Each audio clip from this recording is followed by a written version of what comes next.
Umechoshwa na nini? Nimechoshwa na maamuzi ya mwamuzi. Maamuzi gani? Nafikiri kila mmoja ameona mpira ni mchezo wa wazi. Uko sawa eh? Wewe unajua tu kutafsiri sheria 17. Nini kimetokea? Hakuna cha kutokea. Maana yake unapozungumza iko sawa, wewe unajua kutafsiri sheria 17 za mpira wa miguu.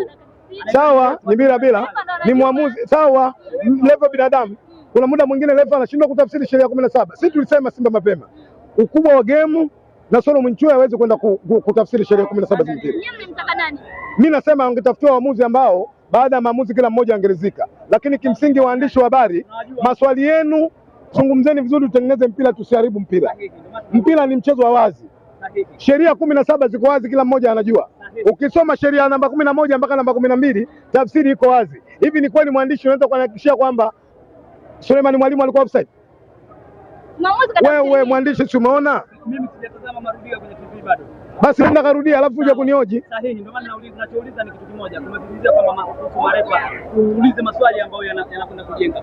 Ninyi wewe umesema game haimfai na Solo Mwinchui. Nani unadhani ingemfaa? Mimi naamini kwamba waamuzi ambao wana sifa kuweza kuchezesha dabi. Kwa sababu ukiangalia historia hata kwenye kamati ya waamuzi, na Solo Mwinchui hata beji ya FIFA ana, wako watu ambao wana beji ya FIFA. Maana yake tunapokwenda katika michezo migumu kama hii, tuwape watu ambao FIFA wanalizika kwamba hawa wana uwezo kwenda kutafsiri 17 kabla hamjadajika. Twende hapo usitoke. Nini kimeshawishi kwa CV gani aliyokuwa nayo? Tunaacha waamuzi wenye beji ya FIFA, tunakwenda kumpa dhamana mwamuzi ambaye hata beji ya FIFA hana. Pengine mwendelezo wake kufanya vizuri kwenye baadhi ya mechi ndio huu ambao anakuja kuendeleza katika uwanja wa Guantanamo. Guantanamo kwa mara ya kwanza man of the match imeenda kutoa goalkeeper. Amefanya vizuri, lakini Diana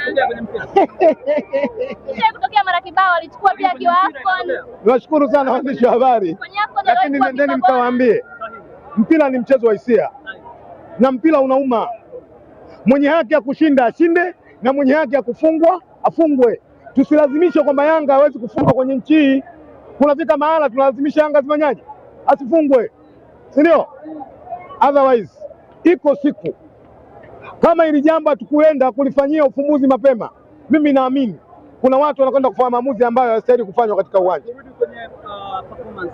Simba tulikuwa vizuri, kila idara kuanzia goalkeeping, fullback, midfield, wote walikuwa wako sahihi. Kila mmoja ametekeleza majukumu yake kwa 100%. Kwa namna ambavyo mechi tunakwenda kupata matokeo, lakini mwamuzi ameamua, mwamuzi amekuja na matokeo yake. Otherwise kama Simba tunakubali, tunarejea, najua kwamba mchezo na Yanga umekwisha, tunaangalia ratiba inasemaje, alito control mapambano yanaendelea. Nimeridhishwa na kiwango cha hapa cha Yes, tunawapongeza wachezaji wetu.